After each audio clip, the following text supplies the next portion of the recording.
Hari ini kita akan merenungkan firman Tuhan yang terambil dari satu ayat. This morning we'll meditate upon the word of God, which will be taken from one verse. Mari kita sama-sama melihat Yesaya pasal ke-52 ayat yang ke-7.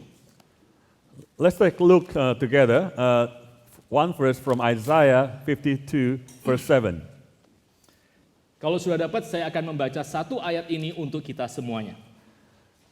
If you have found this verse, I'll read out this verse for us all. Yesaya pasal ke-52 ayat yang ke-7. Isaiah 52 verse 7. How beautiful upon the mountains are the feet of him who brings good news, who publishes peace, who brings good news of happiness, who publishes salvation, who says to Zion, your God reigns. Mari kita sama-sama duduk kepala, mari dan kita berdoa. Let us all bow down our head and let us pray. Father, we thank you because of your grace that you have given us, that this morning we can gather in your house and to listen to your word and to enjoy your presence and to praise you on top of our lungs because you have been kind to us and because you have saved us, Lord. Lord, as we will meditate your word, please open our hearts, please open our minds so that with our very existence we can firmly grasp the truth of your word, and please change our life, Lord, that this one life that we will spend on this earth will be a life that is worthy of living, will be a life that will be impactful for a lot of people around us. Thank you, Father. Please anoint your servant and please bless every single one of us who has gathered here in this place. In the name of our faithful Lord Jesus Christ, we pray. Amin. Saudara-saudara, Yesaya pasal 52 ayat yang ke-7 merupakan satu nubuat yang diberikan oleh Nabi Yesaya kepada Yehuda. Brothers and sisters, Isaiah 52:7 is a prophecy that Isaiah made to the people of Israel. Hari itu Yehuda sedang diperingatkan oleh Yesaya bahwa sebentar lagi Tuhan akan memberikan Babel untuk menghabisi seluruh Yehuda karena Yehuda sudah berdosa. So at that time, then God wants Judah, that God will wipe out Judah because Judah has then rebelled against God. Tetapi setelah Yesaya itu memperingatkan Yehuda, satu kali kelak aku akan menghadirkan Babel dan akan aku menghukum engkau dengan Babel. But after then God wants Judah, that one day I will bring Babylon to punish Judah and to wipe out Judah. Maka Yesaya memberikan penghiburan setelah dia memberikan peringatan tersebut. Then Isaiah also gave words of comfort after he delivered the words of judgment. Bahwa satu kali kelak akan ada pemberita-pemberita kabar baik, pemberita-pemberita good news. That one day there would be preachers of good news. Yang mengatakan kepada Yehuda, sekarang Allahmu kembali kepadamu dan Allahmu bertahta. Who would say to Judah, now your God returns to you and now your God reigns. Nah, kita akan sama-sama menarik 3 implikasi dari apa yang dimaksud dengan your God reigns. Now we'll draw 3 implications as to what it means your God reigns. Nah, 3 implikasi itu adalah 3 poin ini. These 3 implications are these 3 points. Pertama, Firstly, your God reigns berarti Allah itu menyelamatkan kita. your God reigns means God saves us. Lalu yang kedua, your God reigns itu berarti Allah memurnikan kita. Second point, your God reigns means God purifies us. Lalu yang terakhir, your God reigns itu berarti Allah rela untuk memakai hidup kita. And thirdly, your God reigns means God is willing to use your life. Nah, saya harap khotbah hari ini tidak terlalu panjang, I hope the preaching today is not that long, supaya kita semua bisa menangkap seluruh inti dari firman Tuhan.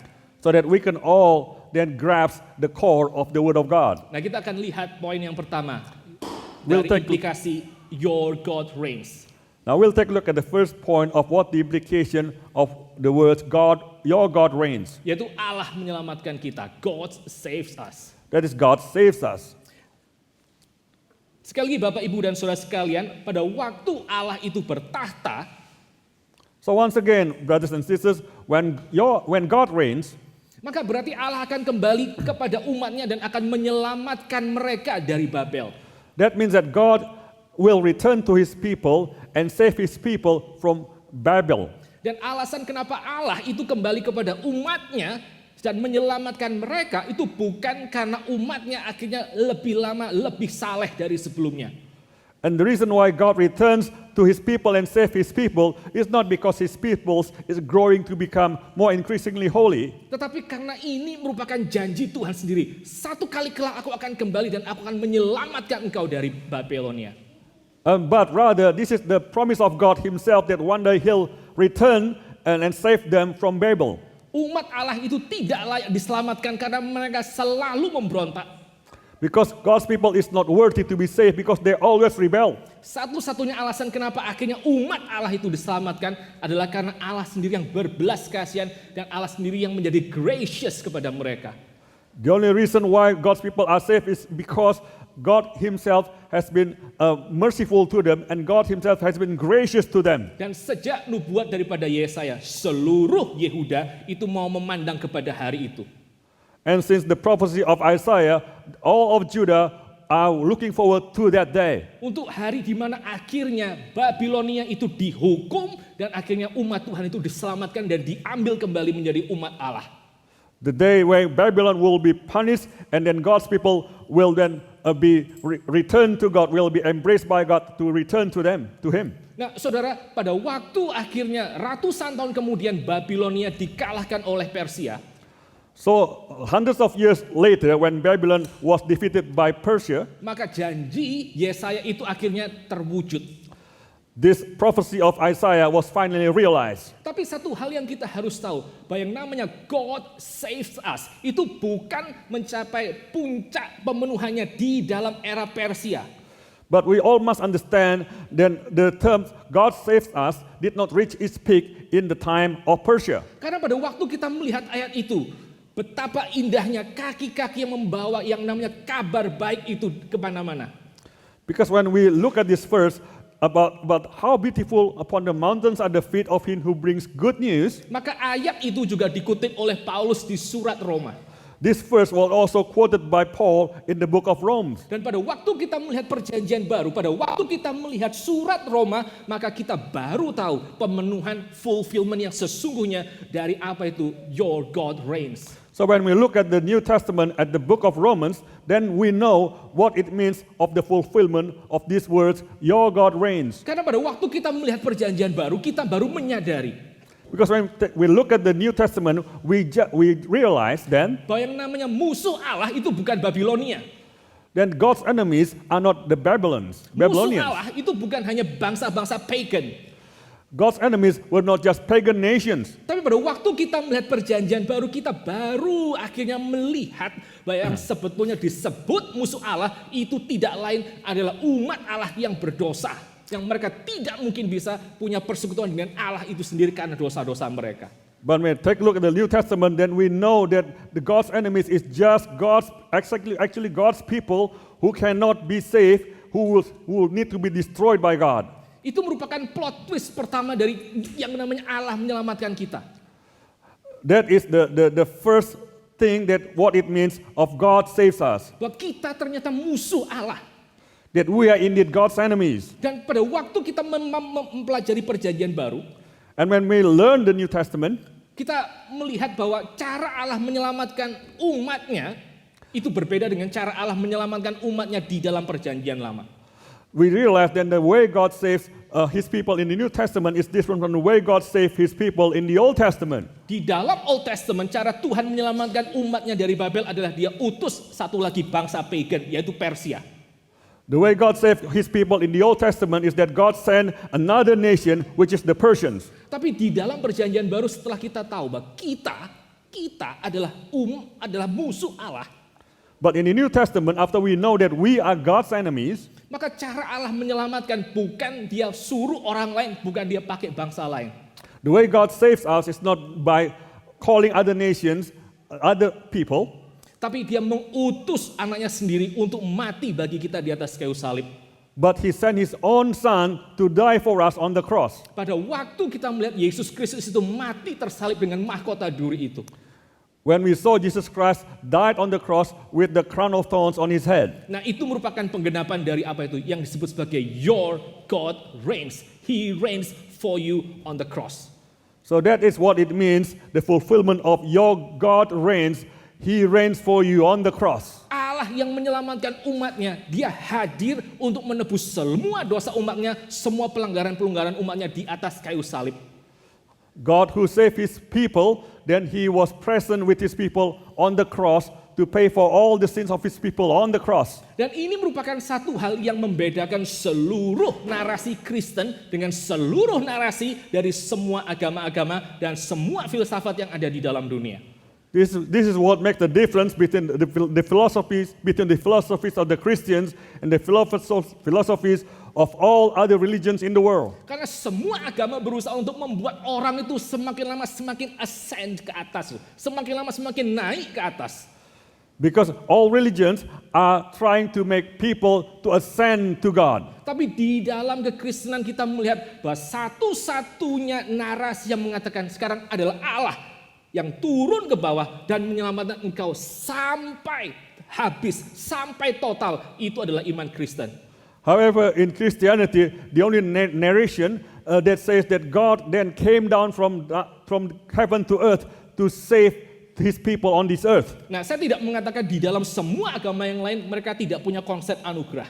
I'm not saying that other religions do not have the concept of grace. Tapi kalau saudara melihat seluruh sejarah agama, maka ketika anugerah itu diberikan, but if you take a look at the history of all other religions, when the grace is given, maka semua orang yang berada di dalam agama tersebut, mereka harus apa? Mereka harus mengusahakan supaya setelah mereka dapat anugerah tersebut, mereka juga dengan kekuatan sendiri mereka mempertahankan anugerah tersebut. You will notice that after these people receive the grace, then they also have to use their own power to retain this grace. You need to top up the grace with your own good deeds. Itu agama. Engkau harus menambah di atas grace tersebut yang namanya perbuatan-perbuatan kesalehan untuk engkau akhirnya dinyatakan layak untuk ada di hadapan Allah. You have to add on good works on top of the grace that you have received in order to be accepted before God. Tapi pada waktu kita melihat bersama-sama bagaimana Allah itu bertahta di atas kayu salib. When we look at God reigning on the cross, dan kita mendengar perkataan itu, it is finished, sudah selesai. And we heard those words, it is finished. Maka kita baru tahu inilah yang membedakan seluruh iman Kristen dengan semua kepercayaan yang lain. It is finished on the cross because on the cross God reigns for you, his sinful people. So that is what makes the difference between Christianity and other faith, because on the cross it is God who it is a statement of God reigns. That it is finished, it is all done for you. Dan pada waktu kita tahu bahwa Allah itu menyerahkan putranya untuk mati bagi kita, ini merupakan satu historical event yang membentuk harusnya hidup kita saat ini. So when we look at God who then gave his son to die for us, this is supposed to be the historical event which shapes our life. Beberapa waktu yang lalu saya nonton film Superman 2025. So some time ago I saw the movie Superman 2025. Saya nggak tahu berapa banyak saudara yang sudah nonton. I don't know how many of you have seen this movie. Tapi dalam khotbah ini ada sedikit spoiler. But there's a bit of a spoiler in this movie. Nah, kalau saudara pergi ke internet, saudara akan menyadari ada perdebatan. If you look at the internet, then you'll see that there's a debate Tentang siapakah Superman yang lebih baik. as to which one is the better Superman. Nah, saya nggak tahu saudara timnya Henry Cavill atau saudara timnya David Corenswet, Superman yang baru. I don't know whether you're the team of Henry Cavill or the team of David Corenswet, the new Superman. Ini Pak Indra juga udah nonton Superman. I also haven't seen Superman. Oh. Just in case saudara curious, saya timnya David Corenswet. Yeah, in case if you're curious, I am a David Corenswet team. Nah, saudara, yang unik ya, di dalam Superman yang baru itu, what is unique is that in this new Superman, Clark Kent itu mengalami identity confusion. Clark Kent experienced an identity confusion. Pada waktu dia menyadari bahwa ternyata rekaman dari suara ayah dan ibunya, siapa itu, Jor-El, So when he realized that is the voice of his father and mother's recording, itu mengatakan bahwa alasan kenapa si Kal-El ini diutus ke bumi adalah to rule human being without mercy. the reason Clark Kent was sent into this earth was that to rule human beings without mercy. Nah, akhirnya di dalam satu tahap Clark itu demikian bingungnya karena dia selama ini percaya dia dikirim ke bumi untuk kemudian menyelamatkan dan melayani manusia di bumi.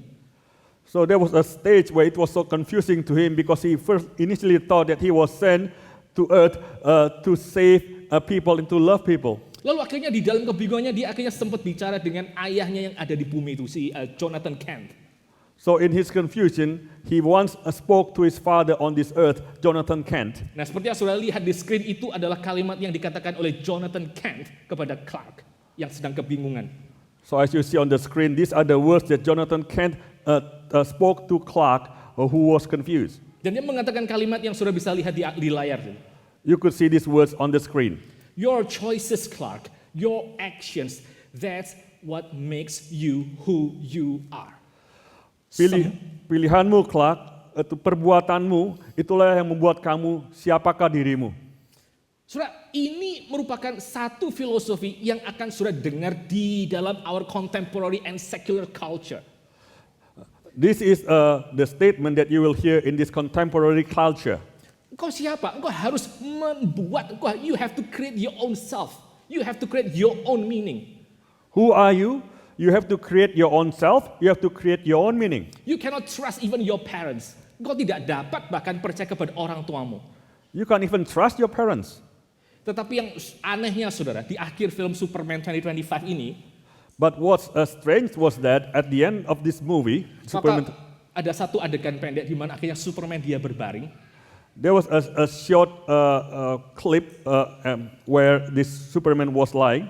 Dan dia di akhir semua misinya, dia menonton kembali bagaimana pada waktu kecil dia dibesarkan oleh Jonathan and Martha Kent dengan penuh kasih sayang. So at the end of his mission, that he could then see that how when he was little, that he was brought up by his parents. Dan itu merupakan satu dasar yang akhirnya menguatkan dia untuk terus bisa melayani umat manusia meskipun dia pikir papanya yang di Krypton mengutus dia untuk rule without mercy. So this was the basis by which he could then have the heart, have the confidence to serve the human being, although his father in this other planet was telling him to rule human being without mercy. Saudara nonton Superman ya, saudara menyadari bahwa even our identitasnya Superman, dia tidak bisa pertahankan dengan kekuatan sendiri. Dia harus menyandarkan identitas dan misinya dia kepada orang lain. So when you look at this movie Superman, you can see that Superman can even retain his own identity and by his own strength, but he has to give over this identity to the story of other people. Nah, kita sebagai orang Kristen, we have a better identity daripada Superman. As Christian, we have better identity than Superman does. Kenapa? Karena identitas kita itu kita tidak buat sendiri. Our meaning of life itu bukan kita yang sendiri yang menciptakan. Because we do not create our own meaning of life. Tetapi seluruh identitas dan meaning of life kita itu kita sandarkan kepada apa? Kepada apa yang Allah itu sudah kerjakan di atas kayu salib. Dia bertahta dengan mahkota duri untuk menyelamatkan hidup kita. Because our purpose and meaning of life, we leave it to God. We depend on God who has already reigned on the cross on the throne of crowns. Dan itulah salah satu alasan kenapa di dalam kekristenan saudara akan menikmati begitu banyak praises and hymns, begitu banyak puji-pujian kepada Tuhan. This is why in Christianity you hear so many praises and hymns to God. Kekristenan itu adalah agama yang penuh dengan nyanyian dan pujian. Christianity is a religion full of hymns and praises to God. Kenapa? Why? Why? Karena di dalam kekristenan alasan kita hidup itu bukan semata-mata karena kita diciptakan saja. Because in creation Christianity, the reason we live is not because we have been created. Only. Semua agama langit ya, itu mengatakan bahwa kita ada karena kita diciptakan. All other religions under the heavens says that we exist because we have been created. Yeah, so all revelatory religions say the reason for our existence is because we are created. Tetapi saudara, yang saya mau katakan kepada saudara adalah satu kalimat ini. But what I would like to say to you is this one sentence. Yang namanya penciptaan itu tidak cukup untuk membuat engkau bisa memuji Tuhan seumur hidupmu. The creation itself is not something that's going to make you able to praise God all the days of your life. Karena pada waktu engkau ada dan engkau sudah diciptakan, maka di dalam hidup kamu akan menikmati, engkau akan menjalani begitu banyak air mata dan begitu banyak sakit hati. Because the fact that you exist because you have been created, but throughout your life you will go through so many difficulties and tears and heartaches in your life. Engkau mungkin dikhianati oleh orang lain. Maybe you have been betrayed by other people. Suamimu yang bekerja demikian besar untuk satu kesejahteraan bangsa, mungkin mati dibunuh karena ada sniper yang tembak dia di leher. Your husband who has worked so hard for the well-being of the whole country, it might be shot dead by an evil person. There are too many tragedies in this life. Ada begitu banyak tragedi dalam hidup ini, sehingga orang bisa menyesali kenapa mereka akhirnya bisa hidup sebagai manusia di dunia. There are so many tragedies and ordeals in this life so that a person could regret his existence in this world. Tapi kekristenan itu memberikan alasan untuk memuji Tuhan, itu lebih dari sekedar creation. Karena apa? Di dalam kekristenan kita punya yang namanya the story of redemption. But Christianity enables a person to rejoice beyond just being created in this world. Because why? Because in Christianity, we have the story of redemption. This is my story. To God be the glory. I'm only a sinner saved by grace. Itu alasan kenapa kita seumur hidup di tengah semua tragedi, di tengah semua air mata, even di tengah evil sekalipun kita bisa memuji Tuhan. Karena apa? Tuhan menebus kita. So this is the story. I'm only a sinner saved by grace. These are the words that makes us able to praise God all the days of our life, despite all the trials, tribulation, heartaches, and sufferings in this life. Jadi pertanyaan untuk poin pertama untuk kita semua renungkan, church. So the first question for us to ponder upon. Pada waktu kita mengerti bahwa implikasi bahwa Allah itu bertahta, berarti Allah itu menembus kita, maka pertanyaan adalah, are you washed in the blood? Apakah engkau sudah sungguh-sungguh percaya kepada Yesus Kristus yang bertahta di atas kayu salib dengan mahkota duri itu untuk keselamatan jiwa dan untuk penebusan dosa-dosamu? So after we see that God reigns and that God saves us, the question is that, do you think that you are saved? Do you think that God has saved you? Lalu implikasi yang kedua selain dari God saves us, yang kedua adalah God purifies us. Allah itu memurnikan kita, menyucikan kita. So the second implication after God saves us is that God purifies us.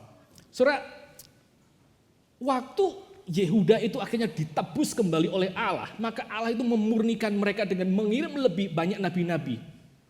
After Judah was saved by God, then God purified Judah by sending more prophets. Karena apa? Karena setelah mereka itu diselamatkan dan ditebus Tuhan, Tuhan ingin pakai mereka kembali sebagai yang namanya alat Tuhan. Because after God saved Judah and redeemed Judah, God wanted to use Judah as God's instruments. Tanpa mereka itu dimurnikan kembali, tanpa mereka itu disanctified kembali, maka mereka akan menjadi umat Allah yang penuh dengan berhala. Without them being purified and sanctified again, they would just be God's people who are ridden with idols. Allah itu bisa pakai alat yang sudah rusak untuk maksud kemuliaannya. God could use the broken instruments for the instrument of His glory. Tapi Allah dia tidak bisa memakai alat yang sudah kotor tanpa dia bersihkan terlebih dahulu. However, God cannot use a dirty instrument for His purposes without this instrument being cleansed first. Saudara, di dalam sejarah orang-orang Yehuda. Pada waktu mereka sudah jatuh ke dalam dosa yang sangat-sangat besar sebelum mereka dibuang Tuhan ke Babel. Brothers and sisters, after the Judah fell into sin, then all of Judah was cast away, was exiled to Babylon. Tuhan bangkitkan satu orang nabi bernama Habakuk dan dia berseru kepada Tuhan. And God raised up a prophet by the name of Habakkuk, and he then voiced out to God. Untuk meminta supaya Tuhan kiranya mengampuni Yehuda dan Tuhan membersihkan orang-orang yang jahat ini dari Yehuda. This Habakkuk was pleading for God to purify Judah and to remove these bad people from Judah. Karena apa? Karena setelah Tuhan itu bicara, setelah para nabi itu bicara kepada Yehuda, semua perkataan nabi-nabi itu falling on deaf ears. Itu semua jatuh kepada telinga-telinga yang tuli. Because after all the prophets spoke to Judah, all these words fall on deaf ears. Lalu pada waktu akhirnya Habakuk terakhir berseru, Tuhan, apakah engkau itu bisa memandang ada begitu banyak kejahatan di dalam Yehuda? Maka akhirnya Tuhan menjawab. So after Habakkuk was pleading to God, oh God, how could you see all these evils that's happening in Judah? Then God finally answered. Tuhan menjawab dengan dia membangkitkan bangsa jahat itu Babel untuk menghabisi seluruh Yehuda. God answered Habakkuk by raising up this evil nation Babylon to raise his people. Saudara, kadang-kadang saya tuh bertanya di dalam hati saya kepada Tuhan. Brothers and sisters, sometimes I ask in my heart to God. Dan ini saya tanya betul-betul out of love, ya, out of sincerity. I ask out of sincerity, out of love. Berapa banyak orang yang setiap hari Minggu itu datang ke tempat ini dan mendengarkan Injil, itu adalah orang yang betul-betul akhirnya itu mereka mengerti apa itu Injil dan hidupnya itu diubah oleh Injil. How many of the people who come here every Sunday and hear the gospel every Sunday, whose actually life has been truly transformed by the gospel? Saya kadang-kadang khawatir tuh, ada orang-orang yang pada waktu mereka dengar Injil, tapi kayak hidup itu tidak beraksi dengan Injil. Hidup ya dingin-dingin saja dengan yang disebut sebagai Yesus Kristus, salib Tuhan dan seterusnya. I'm very concerned that there are so many people who have heard the gospel every Sunday, but their lives have not been changed. Their life has just been cool towards God. There's no change. Saya betul-betul khawatir Injil tentang Yesus Kristus yang mengasihi engkau itu betul-betul fall on deaf ears. I'm very concerned that the gospel that have been heard by these people just have been falling on deaf ears. Nah, pada waktu saya melihat apa yang dikerjakan oleh Allah di dalam perjanjian lama, saudara. But when I look at what God did in the Old Testament, saya nggak tahu apakah proper gitu. Kalau misalnya saya minta supaya Tuhan itu menghadirkan kesulitan di dalam hidup orang, supaya mereka dengan demikian boleh kembali kepada Tuhan. I'm just wondering whether it is proper if I ask to God for God to bring difficulties in those people's lives so that they could return to God. Ya, short answer sampai hari ini saya merasa enggak. Yeah, in short, the answer is until today I still feel no. Saya rasa tanggung jawab saya adalah mendoakan orang supaya mereka bertumbuh makin mengenal Tuhan, makin hidup mereka dibersihkan, tapi cara Tuhan akan pakai seperti apa, itu terserah Tuhan. So I still think that my prayers for the people should be that for God to purify and sanctify their people, His people, but whatever means God will use, that is up to God. Tapi jangan kira apa yang Tuhan kerjakan dengan Yehuda dan Babel itu cuma satu kejadian di masa lalu, 700 tahun sebelum Masehi saja. But don't ever think that what God did to Judah through Babylon, that was just something of the past that God did 700 years ago. Karena itu merupakan satu hal yang Tuhan tuh masih kerjakan, saudara, untuk hari ini. Because this is the thing that God's still doing until today. Salah satu alasan kenapa misalnya di Iran itu ada begitu banyak orang-orang yang akhirnya mereka menjadi Kristen karena Tuhan itu pakai satu orang Ayatollah Khomeini untuk menghabisi seluruh kekristenan dan menegakkan syariah Islam. The reason why there's so many people who turn to Christianity in Iran because God has raised this one person Ayatollah Khomeini to persecute Christians in Iran. Salah satu alasan kenapa di China ada begitu banyak orang-orang yang akhirnya menjadi Kristen karena Tuhan mengizinkan ada satu pemerintahan komunis di satu masa yang sedemikian keras untuk akhirnya mereka mengejar orang-orang Kristen. The reason why there's so many Christians in China now is because God had allowed for a period of time this government, non-Christian government to then persecute Christians in this country. Tuhan itu bisa pakai musuh-musuhnya, alat yang paling tidak bisa dibayangkan untuk membuat supaya iman umatnya itu bertumbuh dan makin mengasihi Tuhan. God purifies us kalau Allah itu bertahta. God could use this means of bad people to persecute his people so that these people will return to him. Dan ini bukan hanya kejadian di dalam skala nasional, saudara. Ini juga kejadian di dalam level yang sangat personal.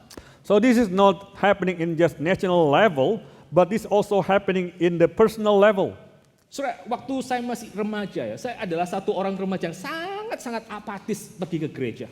Brothers and sisters, when I was a teenager, I was very apathetic Christian in the church. Bahkan pada waktu saya tuh masih sekolah, masih di primary school, salah satu hal yang paling berat untuk hidup saya hari itu adalah pergi ke sekolah minggu. And in fact, when I was in primary school, the most burdensome for me at that time was going to the Sunday school. Even pergi ke Christmas service anak-anak sekolah minggu buat saya itu juga membosankan. Even going to the Christmas service, for me it was boring. Karena apapun khotbahnya, pertanyaan cuma satu, apakah Yesus Kristus sudah lahir di hatimu hari ini? Because whatever the sermon was about, at the end of the day, the question was that, has Jesus Christ entered into your heart? Nah, pada waktu dari kecil saya sampai usia remaja, saya betul-betul menjadi orang yang hopeless. So when I was little until I was a teenager, I was a hopeless Christian. Tapi herannya, saudara, pada waktu saya remaja, itu Tuhan kasih 2 orang yang senantiasa untuk mendoakan kami, para remaja yang nakal-nakal di persekutuan remaja kami. But interestingly, when I was a teenager, God gave 2 people who continued to pray for these naughty teenagers. Satu orang adalah seorang ibu yang senantiasa berkhotbah di persekutuan remaja kami. One of them was a mother who was often preaching in our teenage group.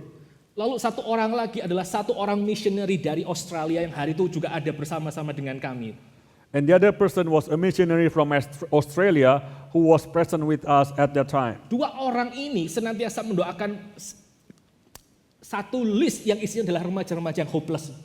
So these 2 people continue to pray for a list of names of these hopeless teenagers. Nah, berapa tahun yang lalu saya ketemu dengan si ibu pembina remaja ini.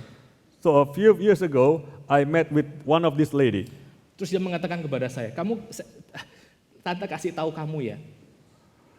And then she said to me, I tell you. Setiap minggu siang setelah semua persekutuan remaja selesai, kami mendoakan nama-nama ini.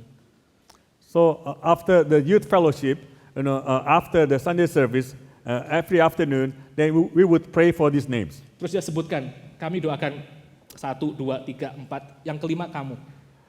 And then she said, we prayed for 5 names, 1, 2, 3, 4, 5, and the 5th one was your name. Nah, saya nggak tahu kenapa nama saya ditaruh di urutan terakhir.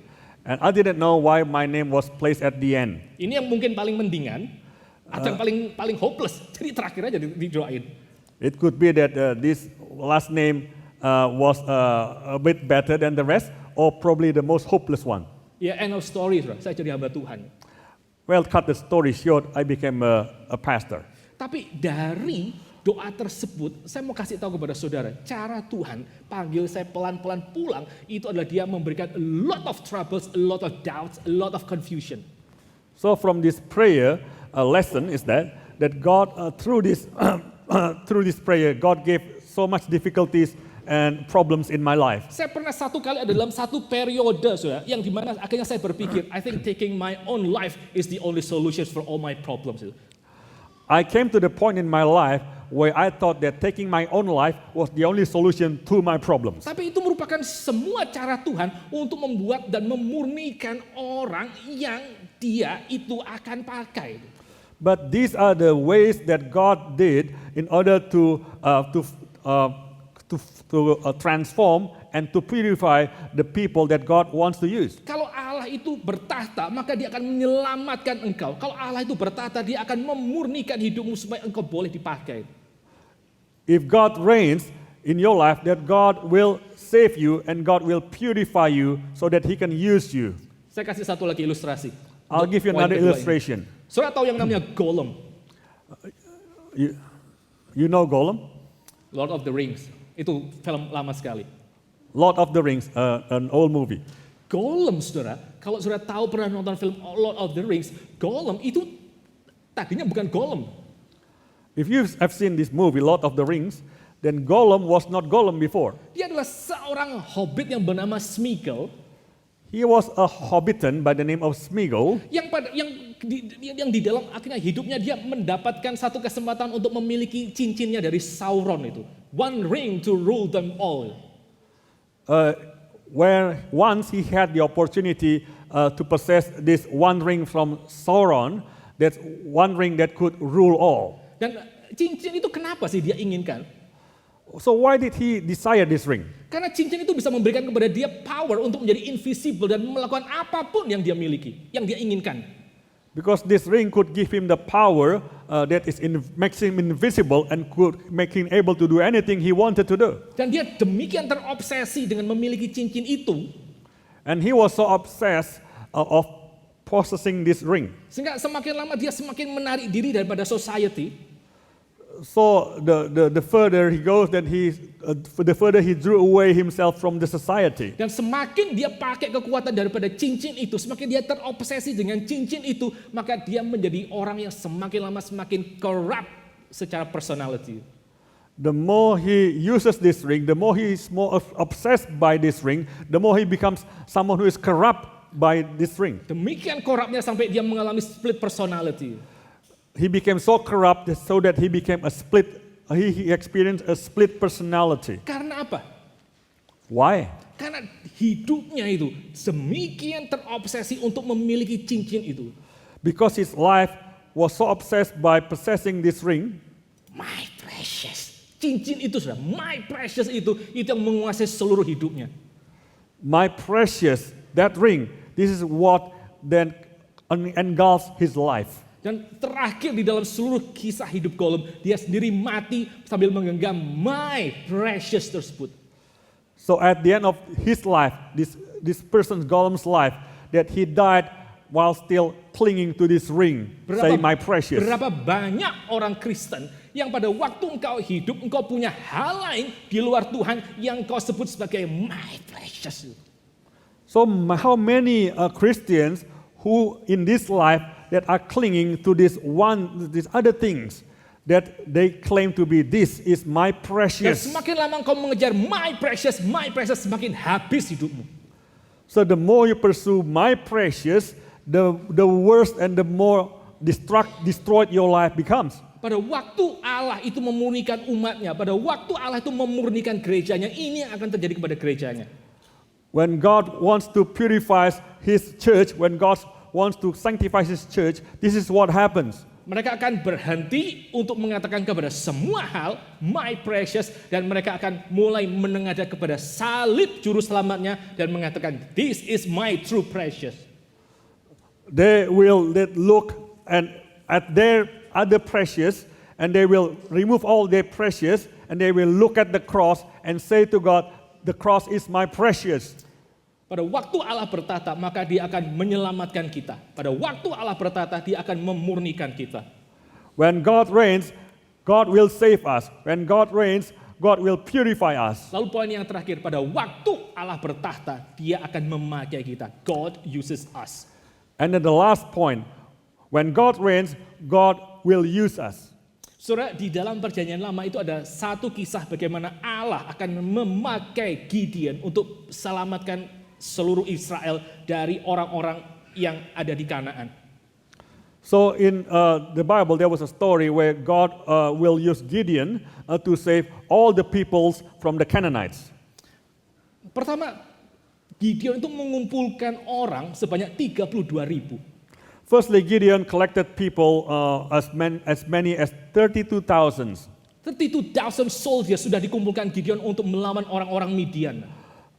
Gideon gathered 32,000 soldiers to fight against the Midianites. Tapi saya mau kasih tahu kepada saudara apa yang terjadi dengan kisah Gideon. But I'd like to tell you this, what happened with Gideon's story. Tidak semua 32.000 orang yang mengatakan diri, saya mau untuk bekerja melayani Tuhan, itu Tuhan mau pakai. So not all of these 32,000 people who said that I want to serve God, that God will use them. Allah Allah itu berkata kepada Gideon, God said to Gideon, sekarang katakan kepada 32.000 orang yang katanya mau melayani Tuhan itu. now say to these 32 people who say that they want to serve God, Yang takut silakan pulang. whoever is fearful, go home. Yang tidak betul-betul mau untuk perang sampai mati melawan Midian, silakan pulang. Who doesn't want to fight the Midianites unto death, then please go home. Dari 32.000, Alkitab mengatakan sisa 10.000 yang tinggal. Out of 32,000, the Bible says there were only 10,000 left. 22.000 pulang ke rumah. 22,000 went home. Sekarang 10.000 orang melawan kira-kira 135.000 pasukan Midian. Itu sudah jumlah yang sangat-sangat kecil. Now 10,000 against 135,000 of Midianites, that is only a very small number. Tapi belum selesai, Saudara. But that's not the end. Dari 10.000 orang akan disaring lagi. So God still filter out of these 10,000 men. Suruh mereka semua minum. Ask them to drink. Dan semua orang yang pada waktu minum itu minum dengan berlutut. Tidak boleh ikut perang. And whoever drinks by kneeling down should not go to war. 9.700 orang pulang, sisa 300 bersama dengan Gideon. 9,700 people went home. There were only 300 people left.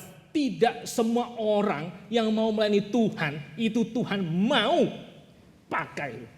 So not everyone who says they want to serve God, God is willing to use. Saya pada waktu bergabung dengan Gereja Reform Injili Indonesia, pada waktu saya akhirnya sekolah sekian lama di Jakarta di bawah pendeta Stephen Tong itu. After I joined in with the International Reform Evangelical Church, after I've studied for some time under the guidance of Pastor Stephen Tong, saya baru menyadari satu hal ini. I just realized this one thing. Ada satu ketakutan yang coba holy fear. Ada satu holy fear yang coba untuk dikembangkan di dalam jajaran orang-orang yang mengatakan diri saya dipanggil untuk melayani sebagai hamba Tuhan. There is this holy fear that is in the heart of the people who says that I've been called by God. Yaitu apa? Takut Tuhan tidak mau pakai lagi. What is that fear? What is that holy fear? It is that holy fear of not being used by God. Kita khawatir kalau misalnya kita tidak sungguh-sungguh percaya kepada Tuhan, itu another fear. So when we are fearful that we are not used by God, this is when we are fearful because we doubt whether we truly believe in Jesus Christ, that's another kind of fear. When we have the fear because we doubt whether we truly have been, we belong to Christ, we have been saved by Christ, that is one fear. Tapi itu tidak cukup, Saudara. Itu tidak cukup untuk engkau itu hidup sebagai orang Kristen yang betul-betul berbuah. But that holy fear itself is not sufficient for us as Christian to be able to bear fruit. Karena orang pada waktu dia cuma takutnya apakah saya sudah betul-betul diselamatkan, apakah saya sudah betul-betul percaya kepada Tuhan. Pada waktu engkau mengatakan kayaknya saya sudah, maka selesai hidup kekristenanmu kalau engkau berkanjang di dalam perasaan takut yang pertama itu. Because if you only dwell in this one area of fear, one holy fear, which where you are doubting whether you have been saved or not by God, and then when that is one area, and if that is your only fear, then that is the end of your Christianity. Because when you realize that you have been saved, you might not find enough motivations to live as Christian consistently. Tapi pada waktu kita sebagai orang Kristen dan kita melihat seluruh kitab suci, but if we are Christians and we look at the entire Bible, ada orang-orang yang kelihatannya awal mereka menyerahkan diri, tapi Tuhan tidak mau pakai. There were people who seemingly at the start were given to God, but actually God did not use them. Takut hidup saya ternyata tidak dipakai oleh Tuhan. Being fearful that my life is not used by God. Kita baru bisa punya satu hati untuk terus mengejar apa itu yang namanya kehendak Tuhan. Only then we have this motivation to continue to pursue to be used by God. To live is Christ and to die is gain, kata Rasul Paulus. To live is Christ and to die is gain, say Apostle Paul. Pada waktu kita mau membaktikan seluruh hidup kita untuk melayani Tuhan, mati itu satu keuntungan. When we want to dedicate our life completely to serve God, then to die is gain. Pada waktu kita melihat hidup ini, itu Tuhan pakai, satu hidup yang hanya sekali ini Tuhan pakai, maka mati itu berarti saya siapa? Maka mati berarti saya akan melihat juru selamat saya yang pernah menyelamatkan saya dan pernah pakai hidup saya. Itu mati keuntungan.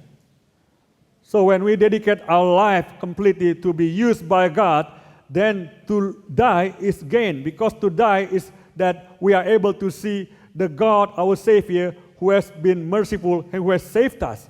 Satu kali salah satu anak saya itu pernah tanya kepada saya. One day, my child asked me, Dia tanya seperti ini ya, Daddy, hidup ini buat apa ya? my child asked me, Daddy, what is the purpose of this life? Kalau saya tuh hanya bangun pagi, lalu kemudian sekolah, setelah itu les, kemudian pulang dan setelah itu tidur, repeat, besok seperti itu lagi. Buat apa hidup? If I just get up in the morning, I take my lessons, and then I go to school, and then at the end of the day, I sleep, and then I repeat the same thing over and over again. And if that's the way I live all my life, what's the purpose of this life? Lalu saya katakan kepada dia, Then I replied to him, to my child. ada dua macam cara untuk orang itu menjalani hidup. There are two ways for a person to live their life. Ada orang itu memperlakukan hidup mereka itu seperti goodie bag. There are people who treat their life as a goodie bag. Hidup itu goodie bag. Jadi di dalam hidup ini kita harus ngapain? Kita harus mengisi goodie bag itu dengan a lot of lollies and a lot of toys. Dengan permen dan dengan mainan. Itu life as a goodie bag. Well, life as a goodie bag is that you must fill your life with all the toys and lolly and good stuffs, and then all the things that you like in that goodie bag. He who dies with the most toys wins. Dia yang mati dengan mainan paling banyak di dalam goodie bag itulah pemenangnya. Itu hidup yang pertama. He who dies with the most toys in the goodie bag wins. That is the first kind of life. Jadi hidup itu cuma buat ngumpulin barang, So life is just only for collecting stuffs. tapi ada model hidup yang kedua yang lain dengan goodie bag. But there's another kind of life which is different than being a goodie bag. Yaitu hidup yang diperlakukan seperti gloves, seperti sarung tangan. That is a life which is like gloves. Dia mungkin tidak bisa menampung begitu banyak toys and lollies. Dia tidak bisa memuat begitu banyak permen dan mainan di dalam gloves tersebut. Well, that kind of life must not be able to contain that many toys and lollies. Karena memang itu tidak dimaksudkan untuk menampung toys and lollies di dalam gloves. Yeah, because this life is not meant to collect all these toys and lollies. Tapi gloves itu didesain untuk bisa contain the hand of the owner dengan sangat tepat. But these gloves have been designed so that these gloves might be able to contain the hands of the owners, the exact hands of the owners. Dan pada waktu tangan pemilik gloves itu masuk ke dalam gloves, And when the hand of the owner enter into these gloves, maka gloves itu bisa bergerak dan bisa mengerjakan banyak hal yang tidak akan pernah bisa dikerjakan oleh goodie bag. and then these gloves could then move and do so many things that could never be done by the goodie bag. Sekarang hidup itu cuma dua macam. Orang mau memperlakukan hidup sebagai goodie bag atau orang mau memperlakukan hidup mereka sebagai gloves of their master. There are two kinds of life, whether either you treat your life as a goodie bag, simply collecting toys and collecting lollies, or you treat your life and then you just surrender your life to be the gloves of the hands of your Savior. Cuma dua macam hidup itu saja. Sekarang engkau pilih yang mana? Itu jawaban saya. There are only two kinds of lives, whether you treat your life as a goodie bag or you treat your life as a pair of gloves. Kalau So, kamu mau hidupmu itu betul-betul meaningful dan hidupmu betul-betul menjadi hidup yang penuh dengan abundance, engkau harus memperlakukan hidupmu sebagai gloves di tangan Tuhan, juru selamatmu yang tangannya pernah dilubangi untuk menebus hidupmu. if you want to make your life meaningful and purposeful, the only way to do it is that you have to treat your life as a pair of gloves for the hands of the Creator God to enter into your life and then use your life as He will. Saya harap khotbah yang sederhana pada pagi hari ini boleh menggerakkan kita, jemaat sekalian. I hope that this simple sermon this morning could move your heart, congregation. Tuhan sudah menyertai gereja ini selama 10 tahun. God has been with this church for 10 years. Dimulai dari hanya 2 keluarga Pak Ridwan dan juga keluarga Bu Fangfang. Which started with only 2 families, the families of Brother Ridwan and Sister Fang Fang. Dan setelah itu Tuhan tambahkan keluarga-keluarga yang lain termasuk juga keluarga Pak Hendra.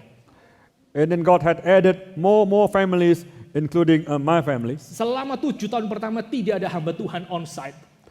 There was not a servant of God present on site for the first 7 years. Ya, kita tidak bisa membayangkan berapa banyak kesulitan yang harus ditanggung oleh keluarga-keluarga ini selama bertahun-tahun. We could never imagine the difficulties that all the families who were here having to bear the burden for many years. Tapi Tuhan sudah menyatakan diri Dia setia kepada umatnya, setia kepada pekerjaan tangannya. And yet God has shown Himself to His people that He is faithful to His people, He is faithful to His work. Dan kalau hari ini kita rindu kiranya Tuhan menyertai gereja ini puluhan tahun yang akan datang.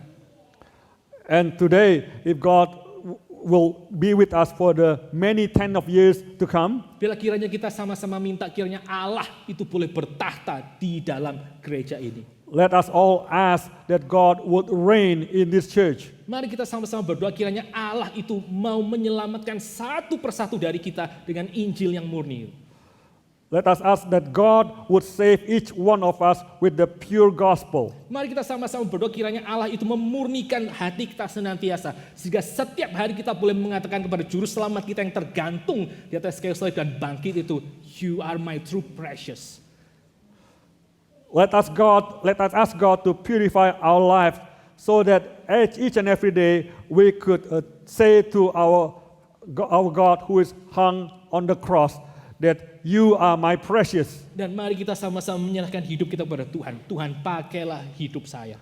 And let us surrender our life to God for God to use our life. Mari kita sama-sama tunduk kepala kita masuk di dalam doa.